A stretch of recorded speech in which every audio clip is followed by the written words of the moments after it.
Shalom à tous. Amen. Que Dieu soit béni par sa présence. Dieu est un Dieu saint. Et il vient chercher bientôt une église sainte. Une église qu'il a sanctifiée lui-même par son esprit, par le sang précieux de Jésus, par sa parole. Une église qui se laisse remplir et transformer. Comme tu disais, transformer, être préparé pour faire quelque chose et pour témoigner de quelque chose de puissant pour la gloire de Dieu sur cette terre avant qu'il revienne. Le Seigneur cherche le fruit en nous. Il va venir prendre une épouse. Quand j'emploie le terme d'épouse, je fais une différence avec le terme église. Il ne devrait pas y avoir de différence normalement, mais on ne se rend peut-être pas compte que la véritable église de Jésus, c'est l'épouse de Jésus-Christ. C'est son épouse qui vient chercher. Il vient chercher une épouse qu'il a préparée à sa venue. Lui est saint et il lui faut une épouse digne de lui. C'est lui-même qui prépare son épouse pour qu'elle soit digne de lui. Au début, quand Dieu a créé l'homme, l'homme était seul, Adam était seul, et le Créateur a dit « il n'est pas bon que l'homme soit seul ». Et c'était prophétique par rapport à Jésus. C'est comme si Dieu le Père disait « il n'est pas bon que mon fils soit seul, il faut que je lui prépare une épouse digne de lui ». Ça, c'est la grâce de Dieu. C'est merveilleux de savoir que Dieu nous fait la grâce de pouvoir entrer dans cette dimension-là, et ce n'est que maintenant que cette grâce peut pleinement s'épanouir et se manifester dans la vie de son épouse.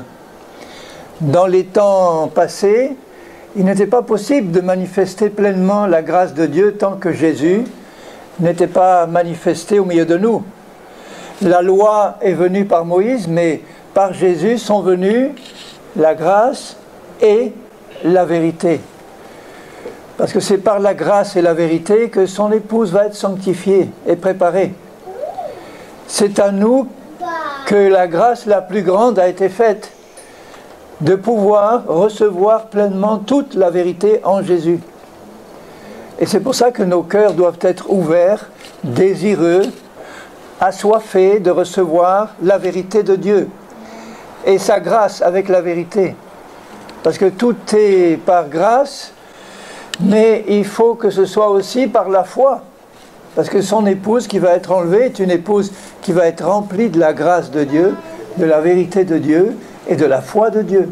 Tout ça, ce sont des dons que Dieu nous donne. Mais ces dons-là doivent être reçus. À quoi ça sert de donner à quelqu'un un cadeau s'il ne le prend pas et s'il ne le garde pas pour en profiter pleinement? Dieu est un Dieu riche, il veut nous remplir de ses cadeaux, de ses dons.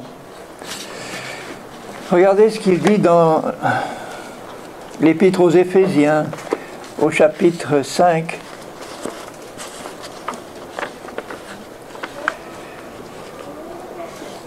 Alors, on dit souvent, Jésus vient bientôt. D'autres disent, il vient très très bientôt. Lui, il dit, dans l'Apocalypse, le mot grec qui est traduit par bientôt, c'est le même mot qui peut être aussi traduit par brutalement. Et je crois qu'il faudrait plutôt employer cette traduction-là. Puisqu'il y a 2000 ans, il disait, Jean, dans l'Apocalypse, Jésus, sous la plume de Jean, disait plusieurs fois, je viens bientôt. En fait, il dit, je viens brutalement. Je viens d'un coup. Et c'est pour ça que nous devons être prêts à partir à tout moment.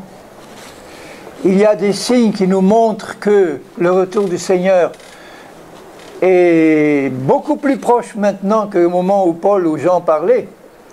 Ils s'attendaient déjà à l'époque à voir Jésus revenir de leur temps, mais manifestement, ce n'était pas le moment. Il y a 2000 ans qu'ils annonçaient le retour du Seigneur. 2000 ans se sont passés depuis. Et donc chaque jour qui passe nous rapproche un peu plus du retour de Jésus. Quand est-ce que le Seigneur va revenir, vous le savez?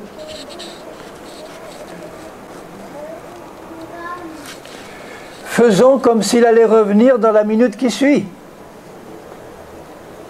C'est-à-dire, soyons prêts à partir si la dernière trompette sonnait. Est-ce que vous pensez que tous ceux qui se disent chrétiens vont être enlevés à la rencontre du Seigneur? Non. Est-ce que vous pensez que tous les chrétiens nés de nouveau vont être enlevés? Non. Non. Alors, qu'est-ce qui fait la différence entre un chrétien né de nouveau qui va être enlevé et un chrétien né de nouveau qui ne sera pas enlevé? Je crois que la différence, elle est dans l'état de préparation que seront ceux qui s'attendent vraiment au retour du Seigneur. Parce que si je m'attends vraiment au retour du Seigneur, je ne peux pas l'attendre n'importe comment. Dans l'Épître aux Éphésiens, au chapitre 5 et au verset 25, le Seigneur parle aux maris. Il y a des maris ici, ou des futurs maris. Jésus est un mari.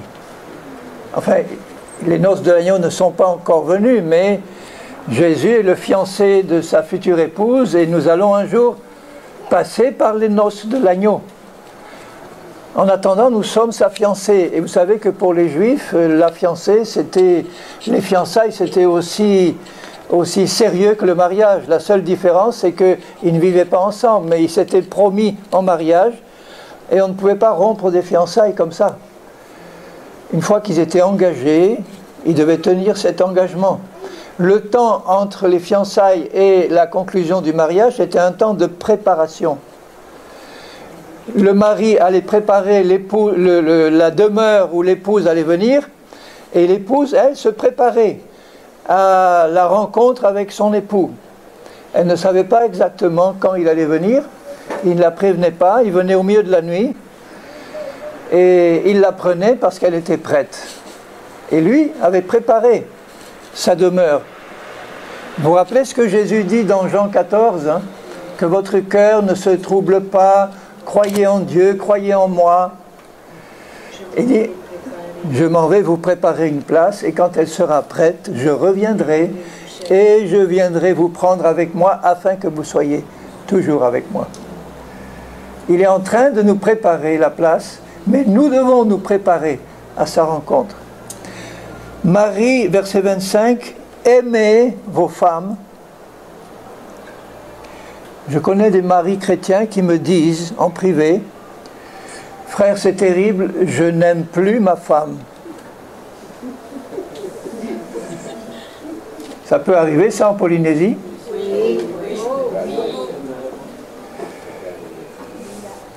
Partout où je passe, dans les églises où je me rends, je vois en général beaucoup plus de femmes que d'hommes. Et ici, je crois que c'est pareil. Il y a beaucoup plus de femmes que d'hommes. Je n'ai pas calculé le pourcentage, mais en général, c'est 2 tiers, 1 tiers, ou plus de la moitié en tout cas. Pourquoi il y a plus de femmes que d'hommes? Je crois que la femme est plus sensible à l'amour de Christ. Donc il y a plus de femmes converties que d'hommes, donc sûrement plus de femmes mariées converties que d'hommes. Donc plus de femmes qui souffrent. Ça fait rire mes sœurs. Et la solution, elle est là. Marie, aimez vos femmes, mais pas n'importe comment. Comme Christ a aimé l'Église. Voilà l'appel glorieux que le Seigneur lance au mari. Aime ta femme comme Christ aime l'Église. ça fait partie des commandements du Nouveau Testament, je disais hier, qui sont bien plus exigeants que les commandements de la loi. La loi de Moïse ne demandait pas ça. Mais la loi de Christ dit, Marie, aimez vos femmes comme Christ aime l'Église. Et s'il le demande, c'est que c'est possible. Et ça ne peut être possible que par la foi, en réalisant que c'est Dieu qui nous rend capables de faire ça, si nous croyons. Mais là, bon, je ne prêche pas sur le couple et le mariage, mais sur la manière dont Christ aime l'Église et ce qu'il est en train de faire pour la préparer à sa venue. Et qui s'est livré lui-même pour elle. Donc, Marie chrétien, tu vas te livrer pour ton épouse comme Christ s'est livré pour la sienne. Et il s'est livré pourquoi? Afin de la sanctifier. C'est le premier mot qui vient. Dieu est un Dieu saint. Christ est saint. Il est le Fils de Dieu, le Saint de Dieu. Il lui faut une épouse sainte. Et c'est lui qui est en train de la sanctifier, si elle veut bien se laisser sanctifier. On ne peut pas sanctifier quelqu'un qui ne veut pas être sanctifié. On ne peut pas sanctifier quelqu'un qui ne croit pas qu'il va être sanctifié. Et là, le travail que Christ est en train de faire en ce moment même, c'est de sanctifier son épouse. Et sanctifier, ça veut dire la rendre sainte, ça veut dire lui permettre de produire le fruit du Saint-Esprit. C'est ça qu'il cherche dans son épouse. Produire le fruit de l'Esprit, c'est-à-dire le caractère même et la nature de Jésus. Jésus est saint, le fruit de l'Esprit, c'est la sainteté. C'est la joie, la paix, l'amour, la joie, la paix, la bonté, la patience, la persévérance, la foi, la maîtrise. C'est le caractère même de Jésus qui veut reproduire dans son épouse. Il veut reproduire sa nature dans son épouse. C'est ce qu'il est en train de faire maintenant. Réjouissons-nous de ce que Christ est en train de faire dans la vie de ceux et celles qui désirent qu'il le fasse. Est-ce que nous désirons intensément être sanctifiés? Oui. Si on désire être sanctifié, c'est qu'on ne l'est pas encore pleinement. Mais c'est le but. On sait que le Seigneur va arriver au but. Parce que là, le but, il est écrit là. Il commence par la purifier par l'eau et la parole. Il la purifie d'abord et il la sanctifie après. Vous voyez comment l'ordre dans lequel il fait, il la sanctifie par l'eau, il la purifie par l'eau et la parole. Ça, c'est l'image. Là, l'eau dont il parle là, je crois que ce n'est pas seulement l'eau du baptême. Le baptême tout seul ne fait rien. Vous pouvez baptiser autant de gens que vous voulez, ce n'est pas ça qui les sauve, ni qui les rend saints. Mais c'est l'engagement d'une bonne conscience envers Dieu. C'est une conscience qui a été rendue bonne, qui a été purifiée par le sang et l'eau de l'Esprit, par la nouvelle naissance. Dieu a fait de nous qui étions des pécheurs, il a fait de nous, par la repentance et la foi en Christ, de nouvelles créatures, nées de nouveau en esprit, purifiées par l'eau et la parole de Dieu. Cette parole créatrice qui a dit « faisons l'homme à notre image », il dit maintenant, eh bien cette parole créatrice est utilisée pour nous purifier et nous transformer à son image. Parce que c'est elle aussi qui donne la foi. Ensuite, après l'avoir purifiée par l'eau et la parole, il la sanctifie. Je disais hier, pour ceux qui étaient là, hier soir, que par la nouvelle naissance, Dieu recrée en nous notre être intérieur, notre esprit devient une nouvelle personne en Christ.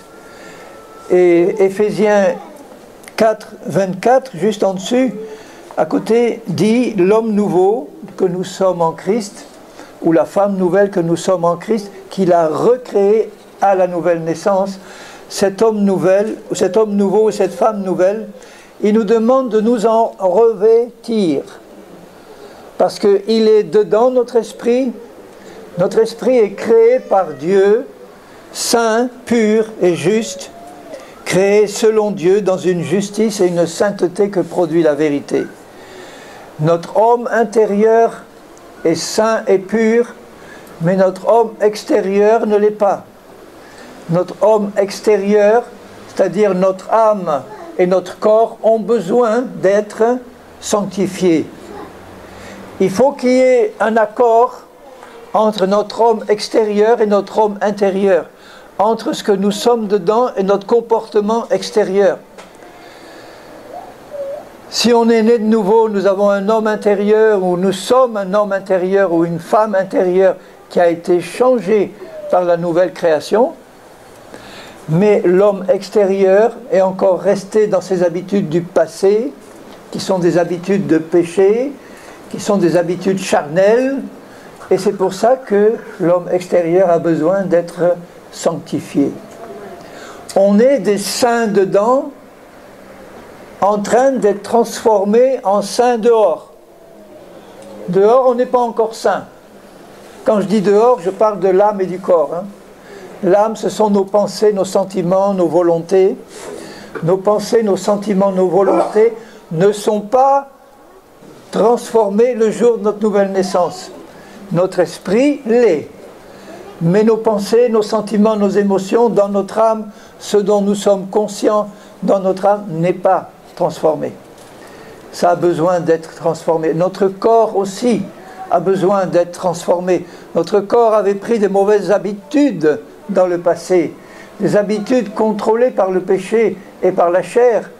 Et maintenant, il nous demande de changer d'habitude et de faire passer la sainteté que nous avons dedans, la faire passer dehors. À l'intérieur, Dieu nous dit, nous révèle par sa parole que nous sommes parfaits en Christ. À l'intérieur, la nouvelle personne que nous sommes est parfaite. Il dit dans... Je vais finir de lire plutôt ce passage-là, et je passerai à l'autre après. Afin de faire paraître, donc il la sanctifie après l'avoir purifiée, au verset 27, afin de faire paraître devant lui, il va faire paraître devant lui cette Église, donc épouse, glorieuse, sans tache, ni ride, ni rien de semblable,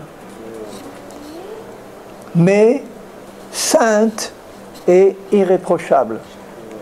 Voilà l'état dans lequel sera l'épouse de Christ lorsqu'elle va paraître devant lui. Et quand est-ce qu'elle va paraître devant Christ, cette épouse-là? Quand il va l'enlever à sa rencontre. La dernière trompette va sonner, les morts en Christ qui étaient prêts, qui auraient été prêts à être enlevés s'ils étaient vivants à ce moment-là, ceux qui sont morts en étant prêts à partir à la rencontre du Seigneur mais qui n'ont pas eu le temps de partir parce que ce n'était pas le moment, ceux-là vont ressusciter les premiers, vont recevoir un nouveau corps. Leur esprit ne va pas ressusciter, il l'est déjà. Il est au ciel. Nous sommes tous ressuscités quand nous sommes nés de nouveau.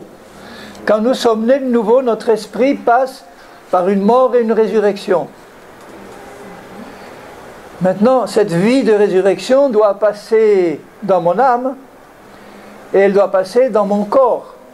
Ce corps-là doit passer par une résurrection. Les morts en Christ vont ressusciter les premiers avec un corps nouveau, mais nous, les vivants, qui sommes restés pour l'avènement du Seigneur, nous serons transformés. Notre corps va être complètement transformé au son de la dernière trompette. Ça, c'est la touche finale. Mais entre maintenant et le moment où la dernière trompette va sonner, l'épouse de Christ, elle sait qu'elle est engagée dans un processus de sanctification. Elle le désire. Elle le désire aussi intensément que Dieu le désire. Parce qu'il nous communique ce désir-là. Un chrétien qui est né de nouveau et qui tombe dans le péché, est-ce que ça peut arriver, ça? Je pense que ça arrive tous les jours. Vous savez, il y a 3 définitions du péché dans la Bible. Il y a Jean qui dit dans la première épître que péché, c'est désobéir à la parole de Dieu. Donc si on désobéit, en sachant qu'on désobéit, parce qu'il y a des péchés dont on n'est pas conscient, Dieu va nous en rendre conscients, mais quand on est conscient de quelque chose, on sait que c'est péché et on désobéit, là on pêche consciemment. Il y a une deuxième définition du péché, c'est Jacques qui la donne. Il dit que péché, c'est aussi savoir qu'on devrait faire quelque chose et on ne le fait pas. C'est pas désobéir à quelque chose, c'est ne pas faire quelque chose qu'on devrait faire et on le sait. Et ça arrive plus souvent. Un péché d'omission. Jésus nous dit par exemple, allez dans la terre entière jusqu'au bout du monde. Pour la France, le bout du monde, c'est la Polynésie. Hein? Bon, pour Israël, puisqu'il parlait en Israël à l'époque, le bout du monde, c'est... Hein? Rapa. Tahiti. Oui. Enfin, c'est du côté de l'Océanie, par là aussi. Hein? Donc, il a fallu que la parole de Dieu arrive jusqu'au bout du monde. Et vous irez jusqu'au bout du monde pour annoncer ma parole. Ça y est, on y est. Alors peut-être dans ce sens-là qu'il y a un plan spécial pour la Polynésie, parce que maintenant le bout du monde est atteint, et le bout du monde c'est ici.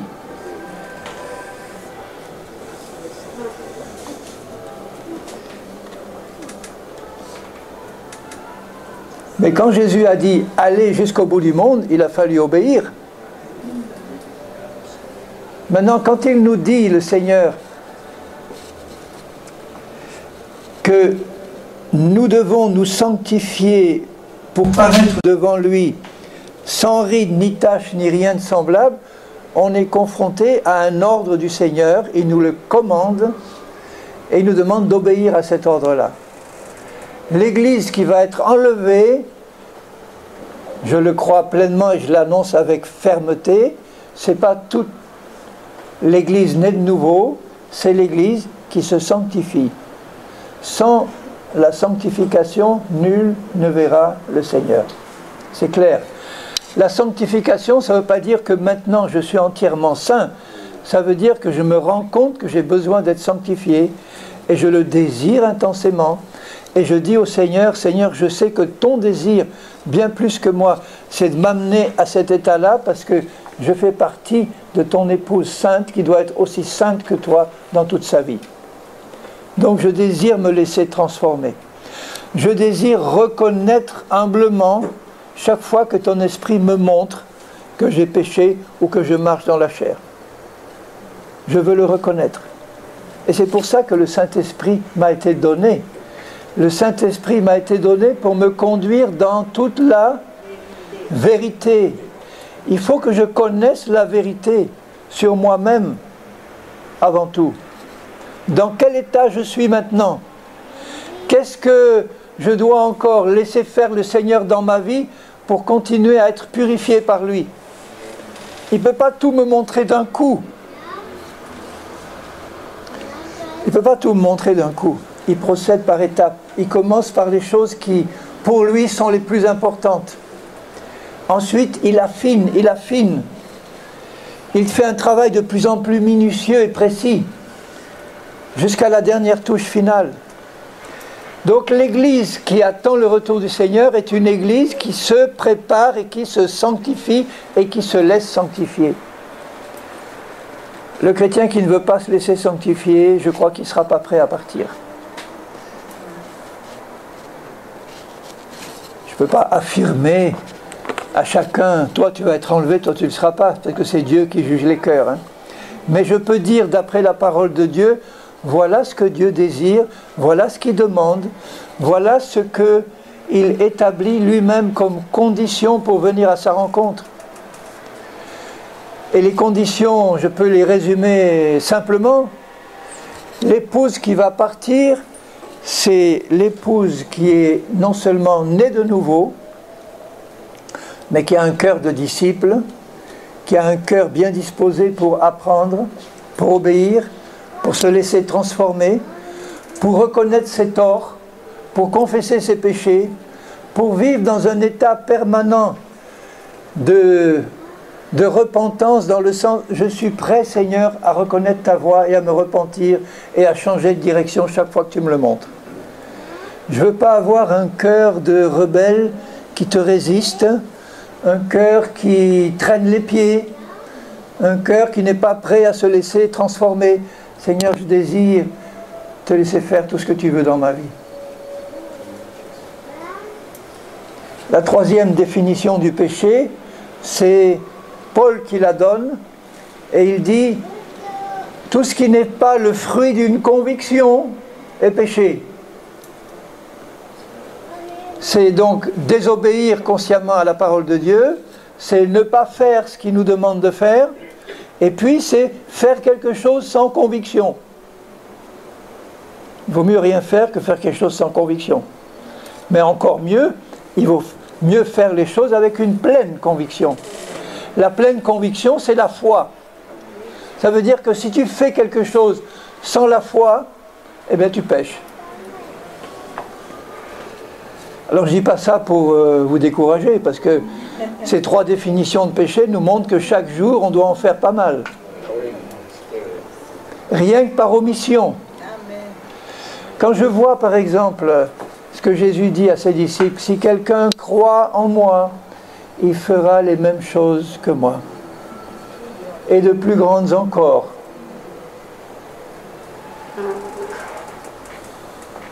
Et quelles sont les choses que Jésus a faites? Alors, il a fait, le Seigneur, des miracles en abondance. Il lui est arrivé à plusieurs fois d'être suivi par des foules énormes, souvent même. Par deux fois, il cite même le nombre. Il dit une fois c'était 5000 hommes, sans compter les femmes et les enfants. Une autre fois 4000 hommes. Alors 5000 hommes, ajouter 5000 femmes et 10 000 enfants, ça fait 20 000 personnes. 20 000 personnes qui suivent Jésus. Et il est dit que ce jour-là, il les a tous guéris. Et il leur a donné à manger, surnaturellement. Combien de malades il peut y avoir dans une foule de 20 000 personnes à l'époque, où on se soignait moins bien que maintenant?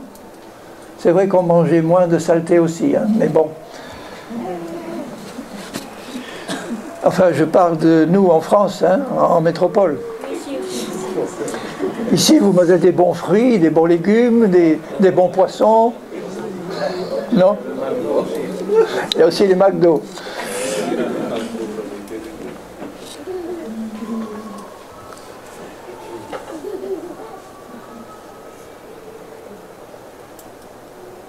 Guérir les malades d'une foule de 20 000 personnes, mettons qu'il y en ait eu...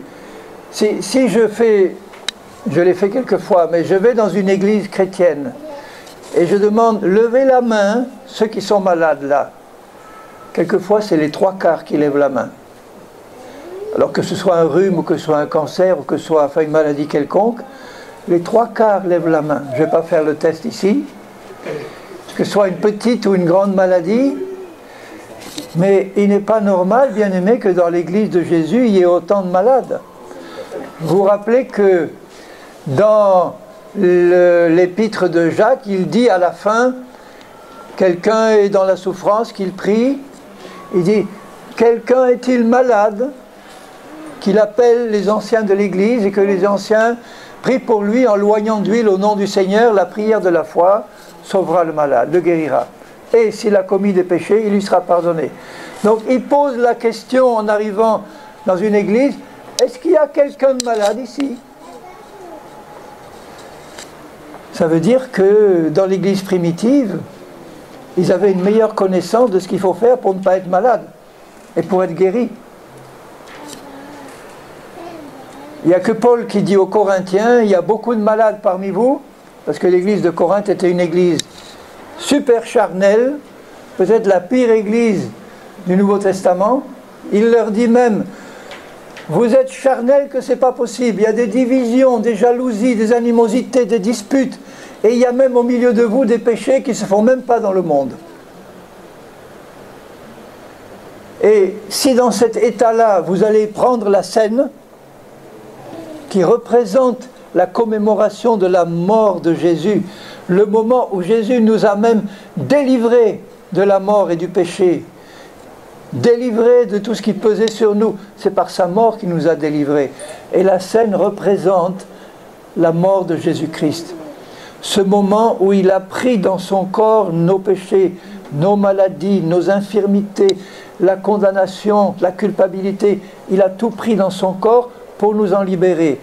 Et les Corinthiens charnels prenaient ce pain et ce vin comme ça à la légère, indignement, sans réaliser ce qu'ils faisaient. Ils s'enivraient même en prenant le saint repas. Donc, entre parenthèses, ils ne s'enivraient pas avec du jus de raisin. Et là, il leur dit, c'est à cause de ça qu'il y a beaucoup de malades parmi vous et qu'un grand nombre sont morts prématurément. Mais ce n'était pas normal. Parce qu'on sait par ailleurs, par d'autres sources historiques, que le moment où la plupart des chrétiens dans l'église primitive recevaient une guérison, c'était justement à la Seine.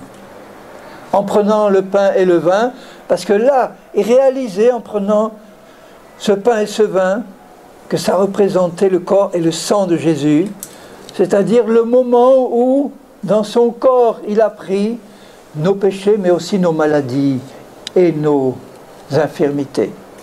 Il a tout pris sur lui. Pourquoi il l'a pris sur lui? Pour nous libérer de ce fardeau. Et je crois pour ma part que la sanctification concerne aussi, dans l'Église de Jésus-Christ, la disparition des maladies et des infirmités. Alors c'est pas pour culpabiliser les malades, hein. Au contraire, c'est pour vous encourager à croire que Dieu veut guérir. Le frère qui m'a amené au Seigneur, il y a déjà quelque temps, c'est un frère qui était mort, qui est resté 3 heures mort. Il avait une gangrène généralisée des 2 jambes, à la suite d'une maladie de sang. Il n'avait pas voulu se faire soigner parce que Jésus l'avait déjà guéri d'un cancer. Bon, il avait dit, Jésus me guérira de ma gangrène. Et Jésus ne l'a pas guéri. Il est mort, il s'est vu mourir, il s'est vu sortir de son corps, et il est monté au ciel, et il est resté 3 heures là. Entre-temps, on avait appelé le docteur pour constater la mort. Si un docteur ne sait pas reconnaître au moins quelqu'un qui est mort d'un vivant, il a reconnu la mort, il était en train de signer l'acte de décès, et il voit le mort revenir à la vie. Sur l'ordre de Jésus. Et là, quand il était au ciel, le Seigneur lui a montré la place qu'il attendait, et il lui a dit, il faut que tu redescendes, raconter ce que tu as vu. Et il ne voulait pas redescendre, il a refusé, il a dit, non Seigneur, j'ai tellement souffert sur cette terre, je suis tellement bien là maintenant avec toi, j'ai pas envie de redescendre, je le comprends. Et Jésus lui a dit, si ton temps n'est pas venu, il avait peut-être 45 ans quand il est mort, moi je l'ai connu, il avait 65, il est mort à 83 ans. Plus tard, c'était pas son moment. Hein. Et il ne voulait pas revenir, et le Seigneur lui a insisté plusieurs fois, il faut que tu descendes. Non Seigneur, j'ai pas envie. Jésus ne l'a pas forcé. Vous savez ce qui l'a convaincu à descendre? Jésus l'a amené devant la porte de l'enfer, et il l'a mis là devant. Il n'a rien vu, parce il m'a dit, après il me l'a raconté, j'ai vu des ténèbres, j'ai vu personne, mais j'entendais des hurlements d'hommes et de femmes. Je n'ai pas entendu des hurlements d'enfants, il me dit. Des hurlements d'hommes et de femmes qui le voyaient dans la lumière. Il était sur une espèce de falaise, et ils étaient en bas dans les ténèbres, et ils regardaient là-haut, lui dans la lumière, et Jésus derrière lui, qui lui disait, maintenant approche-toi et regarde. Enfin, entends. Et il entendait ces cris et ces hurlements d'hommes et de femmes qui disaient, si tu peux, reviens. reviens prévenir les hommes qu'il y a un jugement après la mort. Et là, il m'a dit, j'étais tout tremblant parce que j'entendais la voix de Jésus derrière moi, comme la voix des grandes eaux, qui disait avec puissance, trop tard, trop tard, trop tard pour vous. Et là, du coup, il a dit, Seigneur, je redescends. Je redescends. Je veux encore les prévenir. Et quand il a dit ça, il s'est retrouvé dans son lit, avec la gangrène toujours, et le docteur qui n'en revenait pas, qui lui a dit, de toute façon, tu ne peux pas vivre. Et lui, il a dit, ben, si Jésus me ramène, c'est pas pour mourir de gangrène. Hein. Et 3 jours après, par la puissance de l'esprit, les chairs pourries ont repoussé, parce qu'il avait les 2 jambes pourries, qui tombaient en pourriture. Les chairs ont repoussé, les nerfs, les tendons, tous les muscles, la peau. Et quand il m'a raconté ça, il lève son pantalon, il me dit, regarde les beaux mollets que j'ai. Il y a un jugement après la mort.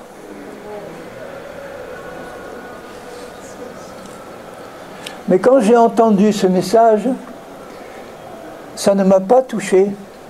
J'étais catholique, né à Lourdes, élevé chez les jésuites. Alors je me disais, bon, il n'y a pas que les catholiques qui ont des miracles. Hein.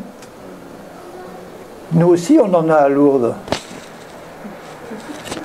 Enfin, je ne raisonnais pas justement. Et après, quand j'ai connu la parole, je me suis rappelé cette parabole de Jésus qui raconte l'histoire du pauvre Lazare et du riche qui sont morts. Et le riche était dans les flammes du séjour des morts et l'autre était dans le sein d'Abraham. Maintenant, c'est plus pareil. Mais à l'époque, ils se voyaient, mais il y avait un abîme entre les deux. Et le riche qui était dans les flammes, il dit à Abraham, « Père Abraham, envoie quelqu'un prévenir mon père, ma mère. » Et Abraham a dit, « Mais ils ont la parole de Dieu. Même si quelqu'un revenait d'entre les morts, ils ne les croiraient pas. » Et c'était mon cas. J'avais là quelqu'un qui revenait d'entre les morts, qui me racontait ce qu'il avait vu. Et moi, je me disais, bon, d'accord, il y a un miracle, là, c'est sûr. Mais moi, je ne sais pas si ce qu'il a vu derrière, c'est vrai. Je ne sais pas si c'est une vision de son imagination de mort. J'aurais bien aimé être là avec lui pour constater, mais pour ça, j'aurais dû mourir aussi, j'ai pas envie. Mais j'ai eu envie d'aller écouter ce qu'il disait. Je suis allé à l'église où il prêchait. Et j'ai écouté le message. Et vous savez, ce qui m'a convaincu, c'est le message de la parole de Dieu. C'est le message de la croix. C'est d'entendre dire dans mes oreilles ce que, en catholique, je n'avais pas bien compris. Tous les hommes sont pécheurs. Tous sont privés de la gloire de Dieu. Tous sont condamnés à mort par la justice de Dieu. Mais Dieu, dans son amour, il t'a envoyé Jésus, son Fils, pour mourir sur la croix pour toi, pécheur. Et là, mon cœur a été touché. Et là, je suis né de nouveau. Je me suis repenti, je suis né de nouveau. Et après, mes problèmes ont commencé. Parce que la sanctification, c'est quelque chose de sérieux. Et quand, après quelque temps, je savais qu'il fallait que je me sanctifie et je voyais que je n'y arrivais pas, et que je savais que Christ allait faire paraître devant lui une église pure, sans ride ni tache, mon cœur était inquiet, et je disais à Dieu, mais Seigneur, je vois bien que j'ai des rides, j'ai des taches. Quand est-ce que tu vas me faire arriver à cet état? Et si tu arrivais maintenant? Heureusement qu'il m'a rassuré. Il m'a montré comment y arriver et comment lui allait faire pour me faire paraître devant lui dans cet état-là. Il a commencé à me révéler ce que Paul avait reçu comme révélation, c'est-à-dire comment ne plus marcher selon la chair et comment marcher par l'esprit. C'est pas ça qui me sauve, hein. Mais marcher par l'esprit me permet d'affermir ma marche, de me sanctifier beaucoup plus vite, de produire du fruit beaucoup plus abondant que le chrétien qui marche par la chair encore. Le chrétien qui marche selon la chair, c'est un chrétien que la chair pousse à pécher beaucoup plus fréquemment qu'un chrétien qui apprend à marcher par l'esprit. C'est sûr. Donc, ce chrétien-là, qui ne sait pas marcher par l'esprit, il se rend compte qu'il pêche souvent, que la chair l'amène à faire des choses qui sont des péchés ou des choses impures. Et donc, s'il est sérieux avec son Dieu, il passe son temps à confesser ses péchés, à recevoir le pardon, et à recommencer à pécher, et à recevoir le pardon, et à recommencer le péché. Pas plus de 70 fois, 7 fois par jour, hein. C'est déjà pas mal. Et ça, c'est pas une vie qui satisfait pleinement le cœur. Ça me satisfait de savoir que le sang de Jésus est disponible en permanence pour me purifier de toute iniquité si je la reconnais devant mon Dieu. Je dis, Seigneur, simplement, ben oui, je suis comme ça, je reconnais, Seigneur, je ne veux pas me cacher devant toi, voilà, je suis comme ça. J'ai laissé la chair me dominer, je m'en rends bien compte, ton esprit me le montre. Et donc je le reconnais devant toi et j'ai la joie de savoir que le sang de Jésus me purifie immédiatement. Et après je reprends mon chemin et je retombe. Ça c'est la vie du chrétien, de tous les chrétiens, au moins au début de leur conversion. Personne n'échappe à ça. On est tous charnels au début. On est destiné à le devenir de moins en moins. Gloire à Dieu. Et donc la situation, il y a deux types de chrétiens charnels. Il y en a un qui n'est pas trop troublé par les chutes et les péchés qu'il commet.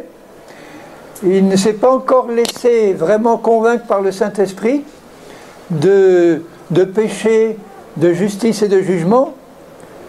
Il est encore léger dans sa vie chrétienne, alors que le deuxième chrétien qui est charnel aussi arrive au bout de lui-même et là, il crie à Dieu dans sa misère. Il reconnaît profondément sa misère. Il ne sait pas encore comment en sortir, mais il crie à Dieu et il prononce ce cri que Paul a dû prononcer un jour là, dans le chapitre 7 de l'Épître aux Romains, au verset 24, où il dit « Misérable que je suis, misérable que je suis ». Ça, c'est le cri d'un chrétien charnel qui reconnaît son état devant Dieu et qui veut en sortir. Qui crie à Dieu et qui veut en sortir.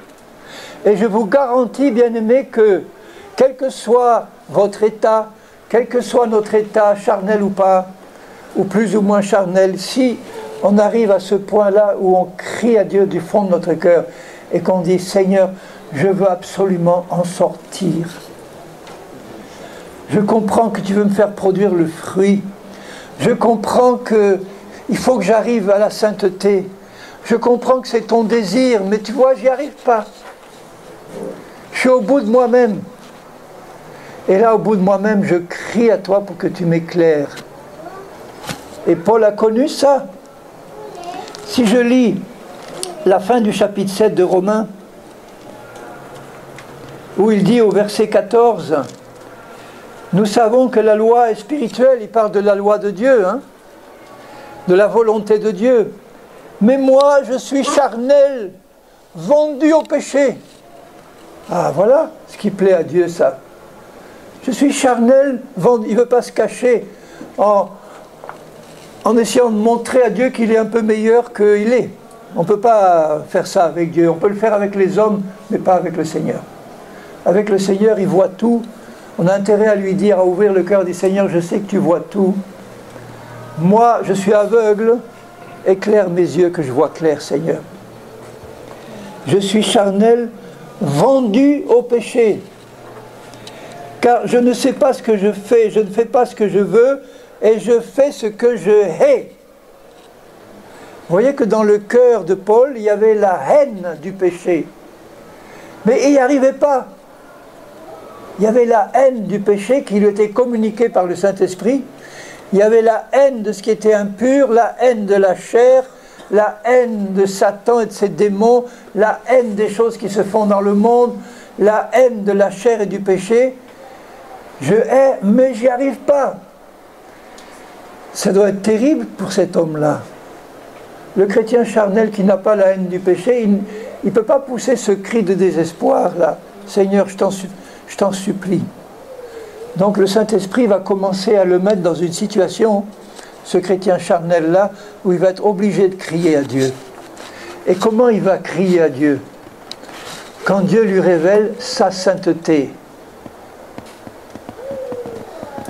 Parce que quelqu'un qui est charnel, qui ne le sait pas bien, qui est encore dans les ténèbres, parce que la chair c'est les ténèbres, mais qui est éclairé par la lumière de Dieu, alors celui-là il se met à genoux et il crie à Dieu.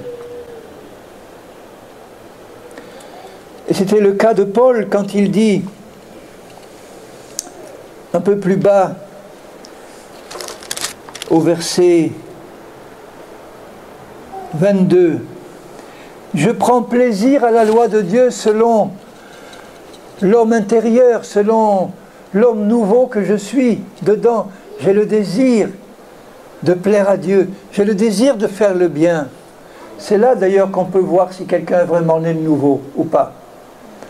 Quelqu'un qui est né de nouveau, il a vraiment le désir de faire le bien, le désir de ne pas faire le mal, mais il passe par une étape où il est charnel et il ne peut pas faire le bien qu'il a envie de faire, il ne peut pas ne pas faire le mal qu'il n'a pas envie de faire.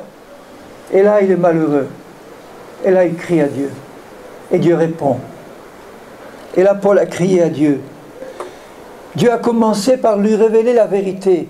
Il lui a dit, Paul, je vais te montrer quelle est la cause de ton problème. Ton problème, c'est pas ce qu'il y a dans ton cœur. Toi, dans ton cœur, tu veux faire le bien. Mais dans ton corps, il y a une puissance de péché qui habite là et qui t'empêche de faire le bien. C'est une puissance qui est plus forte que toi pour le moment, parce que tu n'as pas encore compris la vérité. Mais je vais te la révéler, parce que je vais te donner la victoire sur le péché et sur la chair. Je vois dans mes membres une loi qui lutte contre la loi de mon cœur, de mon entendement, et qui me rend captif de la loi du péché. Quand on est captif de la loi du péché, c'est dur de se sanctifier, hein? D'accord? On est captif de la loi du péché et on ne peut pas en sortir pour le moment. Et Dieu nous dit, je veux te sanctifier. Alors comment il va faire? Eh bien, comme il a fait pour Paul, misérable que je suis. Il est arrivé au point où il crie à Dieu, il dit, Seigneur, je suis misérable. Il faut que tu me délivres de ce corps de mort. Il y a quelque chose dans mon corps qui me lie au péché. J'ai besoin d'être délivré de ça. Grâce soit rendue à Dieu par Jésus-Christ notre Seigneur. Il rend grâce à Dieu. Pourquoi là? Parce que Dieu lui a montré ce qu'il fallait faire. Et il le dit au chapitre 8 et au verset 1. Il n'y a donc maintenant aucune condamnation pour ceux qui sont en Jésus-Christ et qui marchent non selon la chair mais selon l'esprit. Malheureusement, la fin de ce verset, elle est coupée de beaucoup de versions modernes. Mais dans les meilleurs textes, c'est écrit, il n'y a pas de condamnation pour ceux qui sont en Christ, donc qui sont nés de nouveau, mais qui marchent selon l'esprit. Parce que le chrétien né de nouveau qui marche selon la chair, il est toujours sous la condamnation.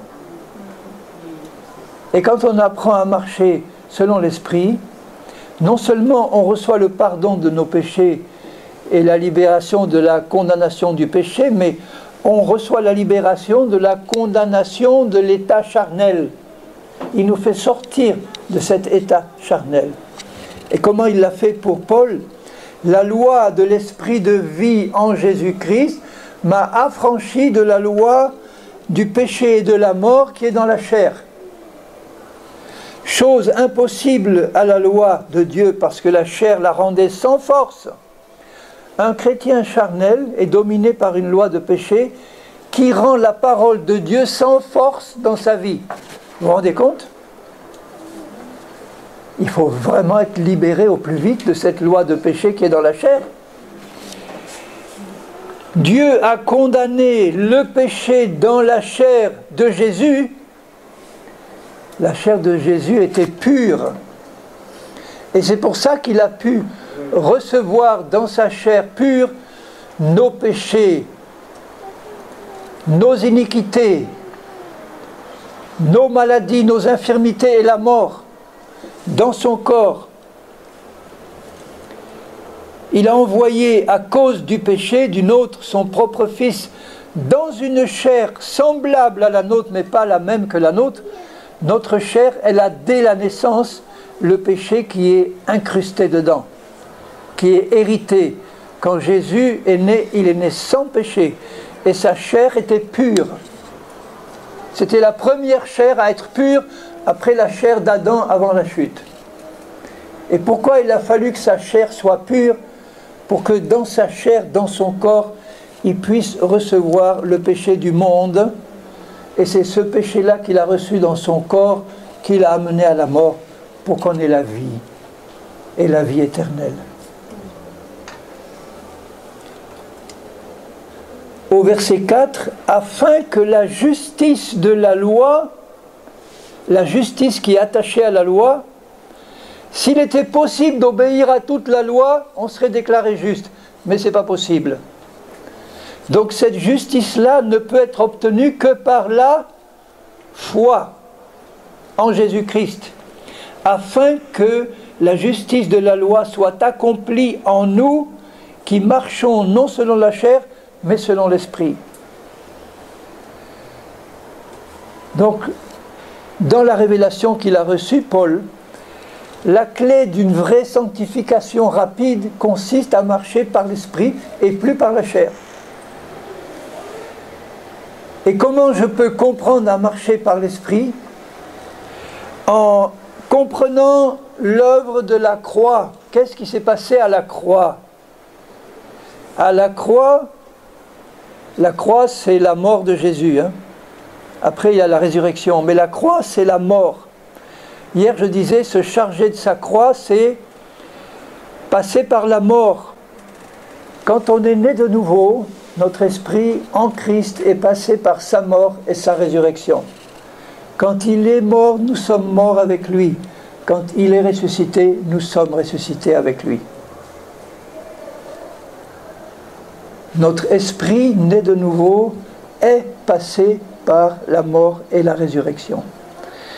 Et dans la mesure où nous nous installons par la foi dans notre esprit ressuscité, c'est-à-dire qu'on intègre notre vraie nature de chrétien né de nouveau, en renonçant à celui ou celle qu'on était avant. Le verbe grec traduit par renoncer à soi-même, il est intéressant parce que il veut dire vraiment, renoncer à soi-même, ça veut dire qu'on n'a plus rien à faire, rien à voir avec quelque chose ou quelqu'un. Quand il dit je renonce à ça, ça veut dire je décide que j'ai plus rien à faire avec ça. Je ne le connais plus. Je ne veux plus avoir affaire avec ça. Je ne veux plus avoir affaire avec la personne que j'étais avant.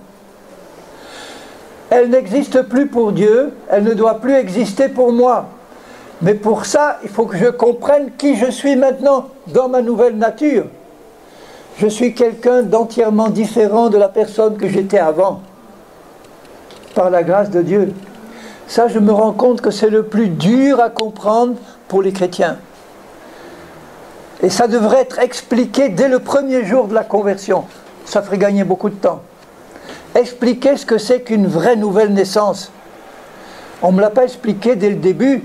On m'a dit simplement, tu es né de nouveau. Et moi, je ne savais pas ce que ça voulait dire. Je ne voyais pas où elle était, cette nouvelle création. Elle est décrite là. On aurait dû me le dire pour que j'y croie. Et qu'en y croyant, je m'y installe. et qu'en m'y installant par la foi, je puisse comprendre comment marcher maintenant dans cette position qui est la mienne. Et quand on occupe cette position par la foi, on reçoit immédiatement le bénéfice de la croix de Jésus. Puisqu'à la croix, il m'a libéré de mon ancienne nature. À la croix, il m'a libéré du péché. À la croix, il m'a libéré de Satan. Par la mort, il m'a arraché au royaume des ténèbres. Il n'y a que la mort qui pouvait faire ça. Et ensuite, par sa résurrection, il m'a ressuscité dans une vie nouvelle, qui est entièrement nouvelle. J'ai besoin de la connaître, de l'accepter par la foi et de m'y installer.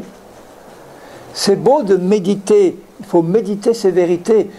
Ce n'est pas simplement les entendre ou les lire en passant. C'est passer des heures à méditer ces vérités, à méditer ce que Christ a fait à la croix, parce que c'est lui qui a accompli ça. Je n'avais pas compris qu'il m'avait fait mourir, moi, au début de ma conversion. J'avais simplement compris qu'il avait pardonné mes péchés. C'est déjà énorme, hein? Mais qu'il m'avait fait mourir, que je n'étais plus l'homme que j'étais avant. Et je le suis resté trop longtemps, l'homme que j'étais avant, en tant que chrétien.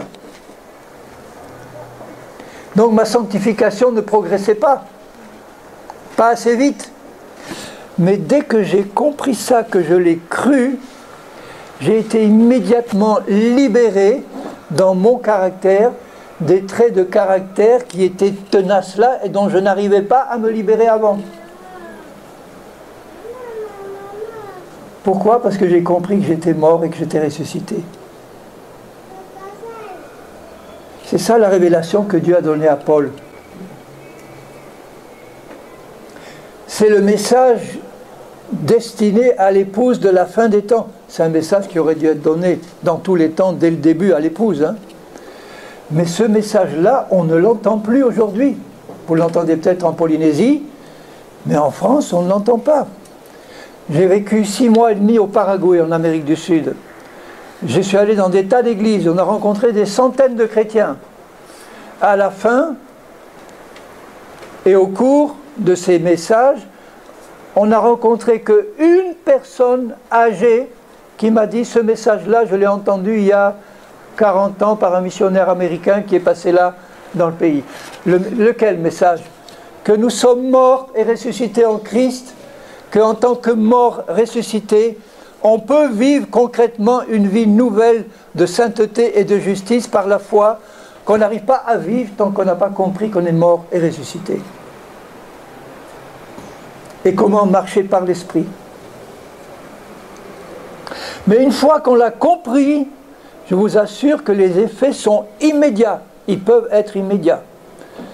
Quand tu as compris et cru que tu es une nouvelle personne, semblable à Jésus, le fait de le croire le manifeste. Jésus a toujours dit, crois et tu verras. Ce n'est pas par mes œuvres, c'est par la foi en l'œuvre de Christ. Crois que tu es une nouvelle personne semblable à Jésus et tu le verras, parce que là tu déclenches la puissance de l'Esprit qui manifeste ce qui est conforme à la parole de Dieu. En tout cas, ça devient beaucoup plus facile d'avancer dans la sanctification. On est beaucoup plus sensible à la voix de l'Esprit quand on tombe dans la chair ou quand on pêche. Là, nous sommes un saint qui a abandonné momentanément sa position. Avant, on était un impur qui essayait de progresser difficilement. Alors que là, on marche déjà dans la lumière, et quand on est dans la lumière, on voit beaucoup plus vite où on met les pieds. Le cas le plus encourageant que j'ai rencontré au Paraguay justement, c'est un pasteur qui avait un ministère apostolique, création d'églises, résurrection de morts, miracles, guérison. Il apprend que je viens au Paraguay, il vient me trouver en me disant « Qu'est-ce que tu viens faire chez nous ?» Je lui dis « Je viens prêcher la croix. » Je dis « Nous aussi on prêche la croix. Il n'y a rien de nouveau là. » Et je commence à lui expliquer le message de Paul. Là, il me dit « Ah, tiens, ça.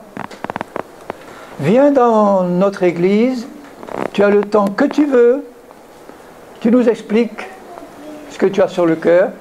Je vais dans son église. Il était au deuxième rang là, le type bien sud-américain, les yeux noirs, les cheveux noirs, il était là, il me regardait intensément, sans sourire, rien. Tu aurais pu te dire, mais ça passe pas le message là. Il écoutait, et à la fin, il s'est précipité en courant vers moi, en pleurant, les larmes aux yeux.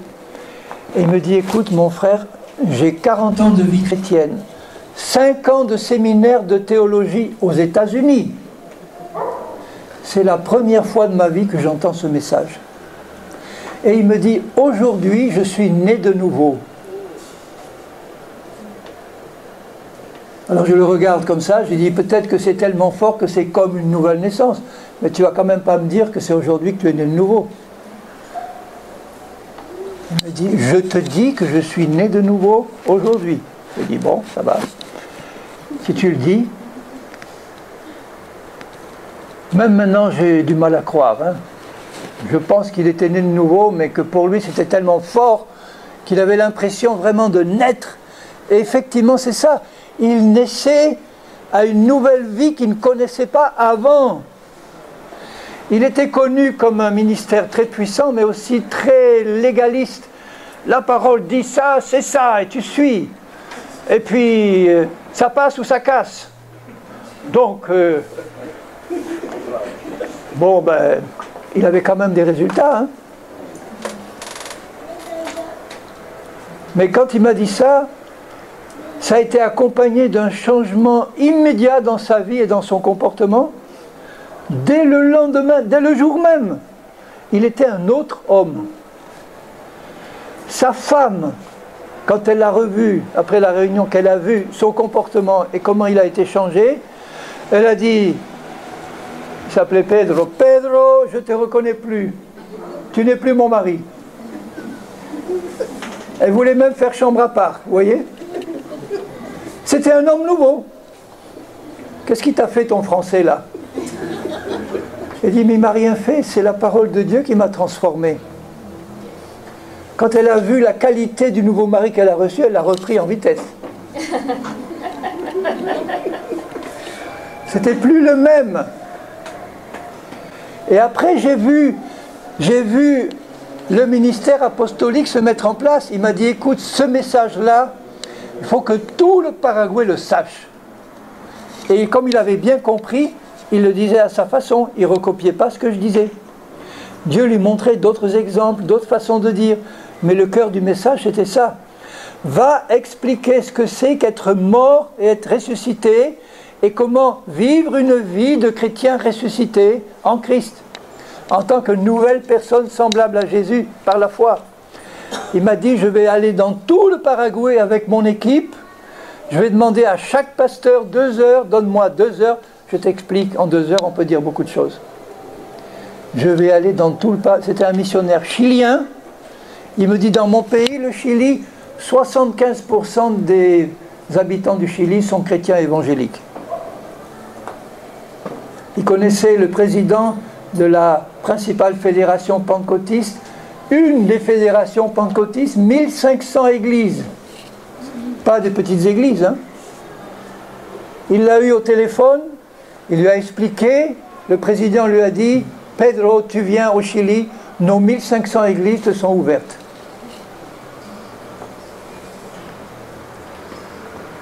Alors, bien-aimés, c'est le message aussi pour la Polynésie.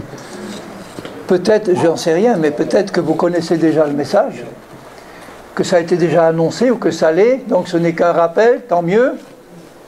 Il faut toujours rappeler les bonnes choses, faire des piqûres de rappel. Mais c'est le message dont l'épouse de la fin des temps a besoin, parce qu'il est en train de se préparer une église pure, sans ride ni tache. Et quand on marche par l'esprit, c'est beaucoup plus rapide et facile de marcher de cette manière-là, parce qu'on est déjà pur, sans ride ni tache, dedans, dans l'esprit. J'aime bien dire qu'on est des saints en voie de sanctification pratique, on est des parfaits en voie de perfectionnement pratique. Et Dieu vient bientôt enlever cette église-là.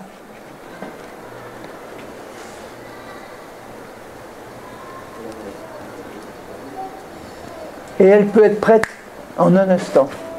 Elle sera prête, comme Pedro a été changé en un instant.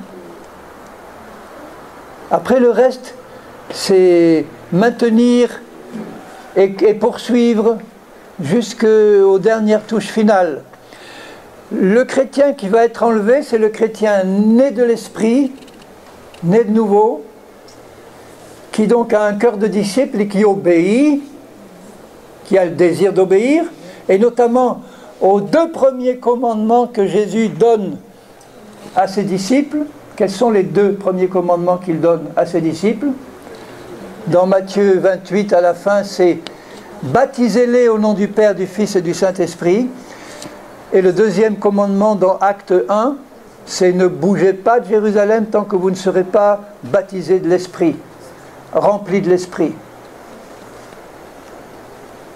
Et c'est pourquoi l'Église primitive attachait tant d'importance à baptiser d'eau et d'esprit les convertis dès la première heure de leur conversion. Ils n'attendaient même pas le lendemain pour baptiser d'eau les disciples. Et malheureusement, dans trop d'églises, on fait des temps d'attente, de préparation. C'est pas mauvais en soi. Mais on désobéit au modèle biblique. Le jour de la Pentecôte, quand Pierre a prêché et qu'il a fini par dire à ceux qui lui disaient « Mais qu'est-ce qu'il faut faire maintenant? Repentez-vous » Et tout de suite il ajoute « Que chacun de vous soit baptisé au nom du Seigneur, baptisé d'eau pour le pardon de vos péchés », ça veut dire parce que vous avez été pardonné de vos péchés, et vous recevrez le don du Saint-Esprit. Il parlait du baptême de l'Esprit. Tous les chrétiens nés de nouveau ont le Saint-Esprit, mais tous ne sont pas remplis. On n'est pas rempli automatiquement le jour de la nouvelle naissance. On peut l'être, mais on ne l'est pas. Pourquoi? Parce que pour être rempli, il faut vouloir être rempli. Dieu ne remplit pas quelqu'un qui ne veut pas être rempli. Je connais des chrétiens qui m'ont dit, les yeux dans les yeux, « Moi, je ne veux pas être baptisé du Saint-Esprit. » Et pourquoi? Parce qu'après, je ne sais pas ce qui va m'arriver. Et puis j'ai peur, parce que dans les églises charismatiques ou pentecôtistes, il se passe tellement de choses bizarres, tellement de choses quelquefois abominables, c'est vrai, que moi j'ai peur et je ne veux pas. Et moi je leur dis, mais ne va pas jeter le bébé avec l'eau du bain. Dieu demande à être rempli de l'Esprit. Donc partout où je passe, je dis à l'épouse de Christ, est-ce que tu es né de nouveau? Oui. Est-ce que tu es baptisé d'eau? Si tu ne l'es pas, va trouver ton pasteur ou immédiatement ton responsable, dis-lui, je veux être baptisé. Il y a assez d'eau ici, hein? Il y en a partout, dehors, dedans, dessus.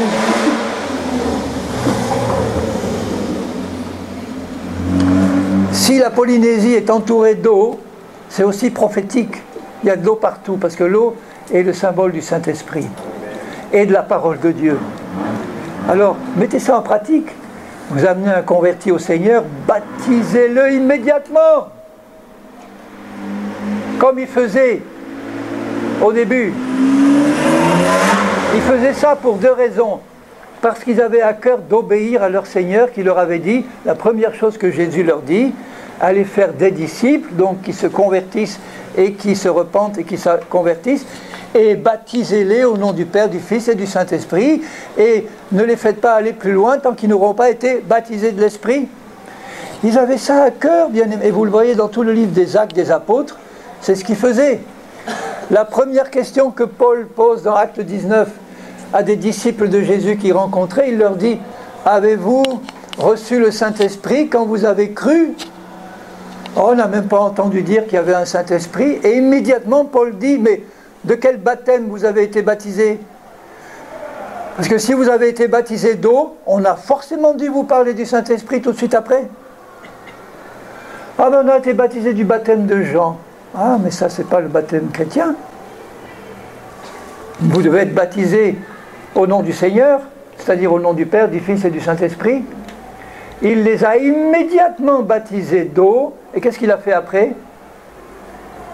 Il leur a immédiatement imposé les mains pour qu'ils reçoivent le baptême de l'Esprit. Et ils ont commencé à parler en langue et à prophétiser. C'était ça qu'il y avait dans le cœur. C'est pas ça qui fait de nous un chrétien spirituel dès le début. La preuve, les Corinthiens étaient tous baptisés d'eau et d'esprit, ils étaient encore charnels.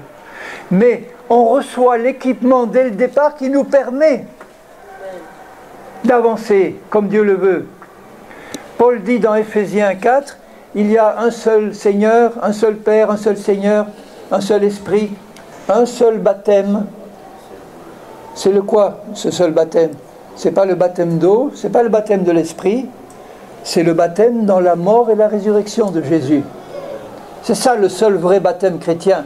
Et après, le baptême d'eau représente notre mort et notre résurrection, et le baptême de l'Esprit nous est donné pour atteindre pratiquement la mort et la résurrection dans la sanctification. Si on est baptisé de l'Esprit, on va beaucoup plus vite avancer dans la connaissance du Seigneur et dans l'obéissance que si on ne l'est pas. Et on va produire le fruit que Jésus veut qu'on produise, beaucoup plus vite. Donc mon message d'exhortation, c'est celui-là. Nous sommes appelés à la sanctification pour marcher bien mieux. C'est comme chez nous. Bien mieux dans la sanctification, il faut avoir un cœur de disciple, c'est-à-dire être baptisé d'eau et d'esprit dès le début. Ensuite, marcher dans la sanctification, c'est-à-dire dans l'obéissance de cœur. Donc, il persévérait dans l'enseignement des apôtres, dans la fraction du pain, dans la communion fraternelle et dans les prières. Vous avez toute la vie de l'Église qui est là. Et Dieu ajoutait chaque jour des disciples à l'Église.